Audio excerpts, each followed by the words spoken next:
प्रणम्य शिरसा देवं गौरीपुत्रं विनायकं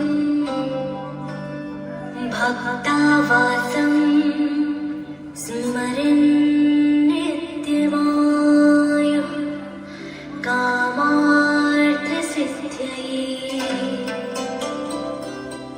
2025 ಏಪ್ರಿಲ್ 22ರಂದು ಪಾಕಿಸ್ತಾನದ ಉಗ್ರರು ಕಾಶ್ಮೀರದ ಪಹಲ್ಗಾಮಿಗೆ ನುಸುಳಿ ಪ್ರವಾಸಿಗರ ಮೇಲೆ ನಡೆಸಿದ ದಾಳಿಯಿಂದ ನಮ್ಮ ಕೆಲ ಭಾರತೀಯ ನಾರಿಯರ ಸಿಂಧೂರ ಅಳಿಸಿ ಹೋಯಿತು.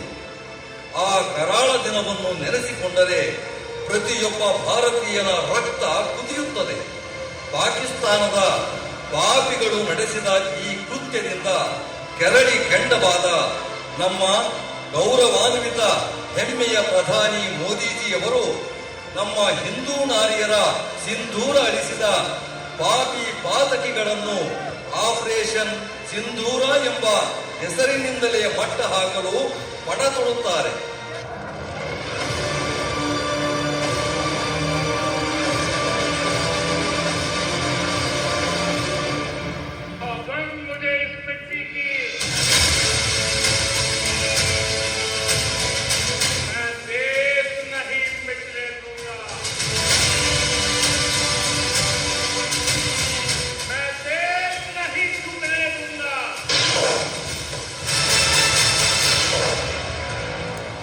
जब सिंदूर बारूद बन जाता है तो नतीजा क्या होता है?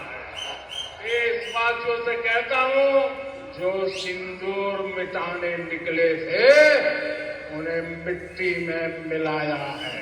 भारतीयों के खून से खेलना पाकिस्तान को महंगा पड़ेगा.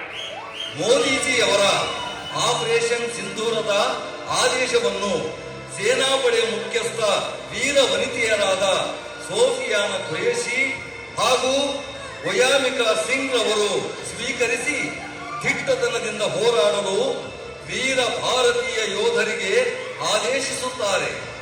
ಆಗ ಸಿಡಿದೆದ್ದ ನಮ್ಮ ಭಾರತದ ಯೋಧರು ಸಿಡಿಗುಂಡುಗಳ ಸುರಿಮಳೆಯನ್ನೇ ಸುರಿಸುತ್ತಾರೆ. पहलगाम में जो हुआ उसका बदला लेने के लिए हमने एक स्पेशल ऑपरेशन लॉन्च किया है. इस बार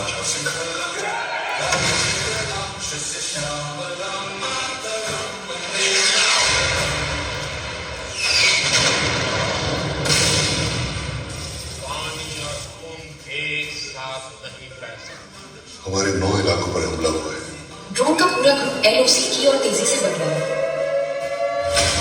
एक्टिवेट द फुल एक्सेस.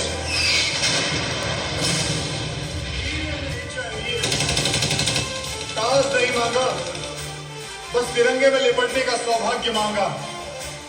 जिंदगी वतन के नाम की थी, मौत भी उसी की होगी. कफन में भी शान रहे, बस इतनी ख्वाहिश होगी. जय हिंद, जय हिंद.